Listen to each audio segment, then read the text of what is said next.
Get ready for the transcription of 120 words per minute. 3, 2, 1, start. The president has said that in the last 60 years we have progressed along this path illumined by Mahatma Gandhi and Jawaharlal Nehru. We shall adhere to it, come what may, with the determination and courage instilled in us by Sonia Gandhi. In my opinion, this is the time for all of us, whether belonging to that side or this side, irrespective of party affiliations, to dedicate ourselves to these basic fundamentals of our constitution. If we do that, we will be a united India. Not only will we command respect in the Committee of Nations, but the foundations will be such that nobody on the earth will be able to do any harm to us. I have one thing to say, that our country is a continent, and is this continent we have faced this year one of the severest droughts in 100 years. It is the prudent policy of having accumulated buffer stock that, in spite of setbacks that we have experienced, there has not been any starvation death. This is a tribute to the ingenuity of our policy of having created the buffer stock. To my mind, there are one or two grey areas. One of the grey areas is our population explosion, which my friend Shri Prashant has also referred to. We may be doing what we are doing.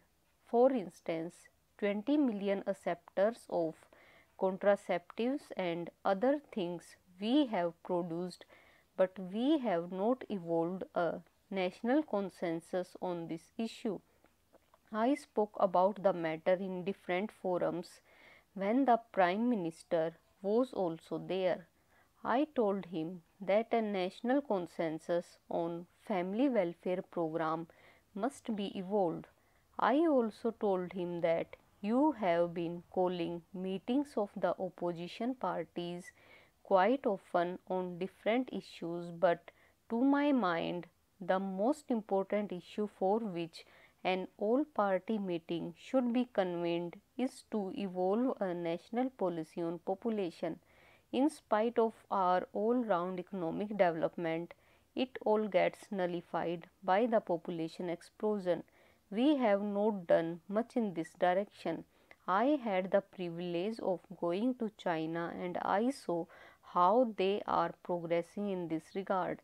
It is true that there have been many occasions where undue advantage has been taken by one party or the other in the implementation of this program. That is why I want national consensus on family planning. Sir, I go to the next area, and that is with regard to agriculture. The agriculture minister has stated in a conference the other day that in spite of drought, he has fixed a target of 175 million tons of food grains for the current year. This is a good idea, but the important thing to which the president has referred is the need of increase in the production of oil seeds, and to this I add pulses.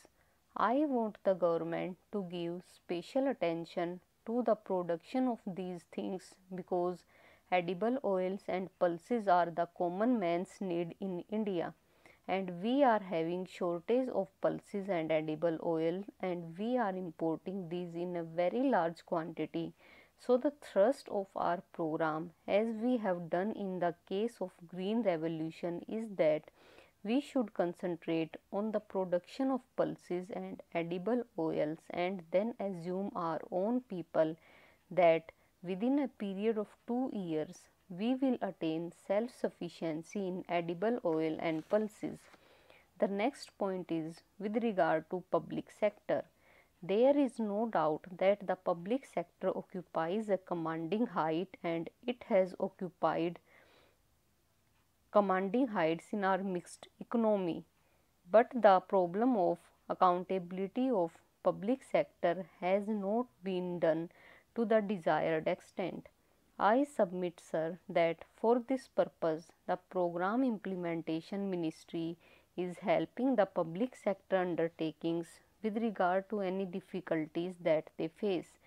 In that ministry, on or before 5th of every month, they get a report from the particular undertaking with regard to the difficulties that they face in manufacturing or marketing or finance or any other thing, and the program implementation ministry sees to it that these difficulties are removed.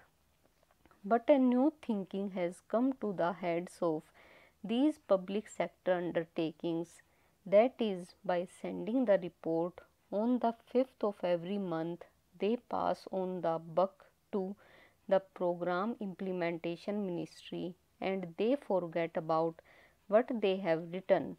This attitude has to be changed. The executives of these public sector undertakings should be told that the planning commission or the program implementation ministry is there only to help you, and it is for you to set things right and see that any difficulties faced by them are removed and their undertaking shows result.